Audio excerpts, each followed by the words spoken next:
पांचों पांडव माता कुंती के साथ वारणावत के लिए चल पड़े। उनके हस्तिनापुर छोड़कर वारणावत जाने की खबर पाकर नगर के लोग उनके साथ हो लिए।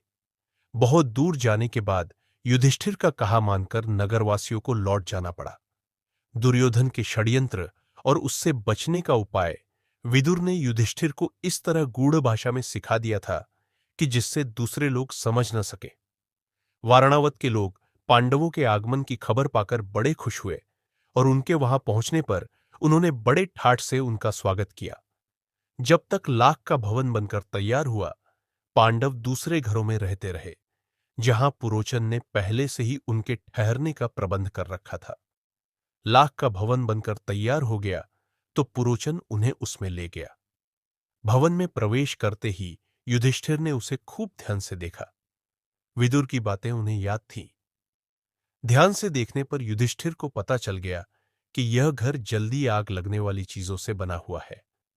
युधिष्ठिर ने भीम को भी यह भेद बता दिया, पर साथ ही उसे सावधान करते हुए कहा, यद्यपि यह साफ मालूम हो गया है कि यह स्थान खतरनाक है, फिर भी हमें विचलित नहीं होना चाहिए।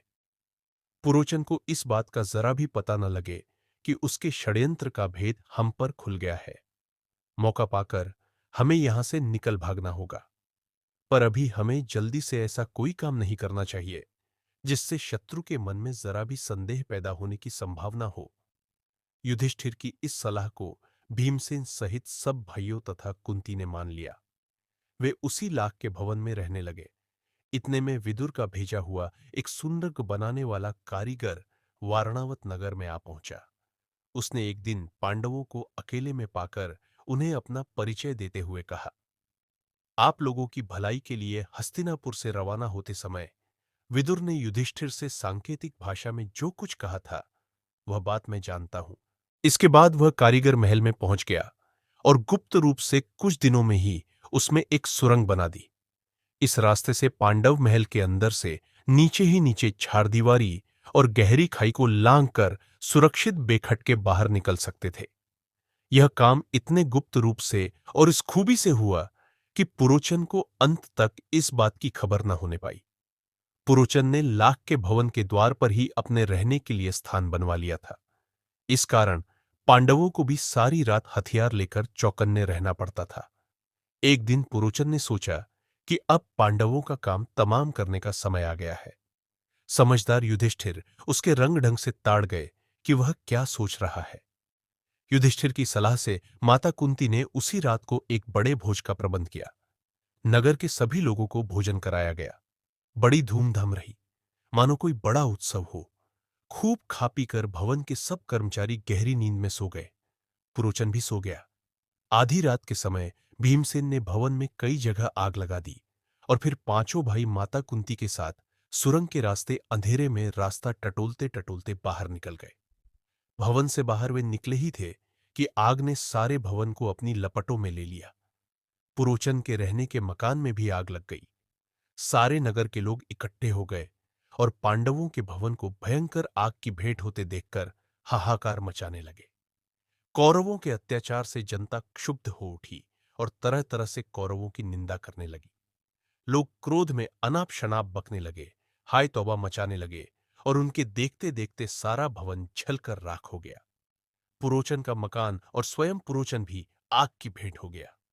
वारणावत के लोगों ने तुरंत ही हस्तिनापुर में खबर पहुंचा दी कि पांडव जिस भवन में ठहराए गए थे वह जलकर राख हो गया है और भवन में कोई भी जीता नहीं बचा।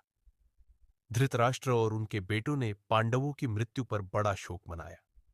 वे गंगा किनारे गए और पांडवों तथा कुंती को जलांजलि दी। फिर सब मिलकर बड़े जोर जोर से रोते और विलाप करते हुए घर लौटे। परंतु दार्शनिक विदुर ने शोक को मन ही में दबा लिया, अधिक शोक प्रदर्शन न किया। इसके अलावा विदुर को यह भी पक्का विश्वास था कि पांडव लाख के भवन से बचकर निकल गए होंगे। पितामह भीष्म तो मानो शोक के सागर ही में थे, पर उनको विदुर ने धीरज बंधाया और पांडवों के बचाव के लिए किए गए अपने सारे प्रबंध का हाल बताकर उन्हें चितामुक्त कर दिया। लाख के घर को जलता हुआ छोड़कर पांचों भाई माता कुंती के साथ बच निकले और जंगल में पहुंच गए। जंगल में पहुंचने पर भीमसेन ने देखा कि रात भर जगे होने तथा चिंता और भय से पीड़ित होने के कारण चारों भाई बहुत थके हुए हैं। माता कुंती की दशा तो बड़ी ही दयनीय थी। बेचारी थक कर चूर हो गई थी। सो महाबली भीम ने माता को उठाकर अपने कंधे पर बैठा लिया और नकुल एवं सहदेव को कमर पर ले लिया। युधिष्ठिर और अर्जुन को दोनों हाथों से पकड़ लिया और वह उस जंगली रास्ते में उन्मत्त हाथी के समान झाड़ झंखाड़ और पेड़ पौधों को इधर उधर हटाता व रौंदता हुआ तेजी से चलने लगा। जब वे सब गंगा के किनारे पहुंचे तो वहां विदुर की भेजी हुई एक नाव मिली। युधिष्ठिर ने मल्लाह से सांकेतिक प्रश्न करके जांच लिया कि वह मित्र है। वे लोग अगले दिन शाम होने तक चलते ही रहे ताकि किसी सुरक्षित स्थान पर पहुंच जाए।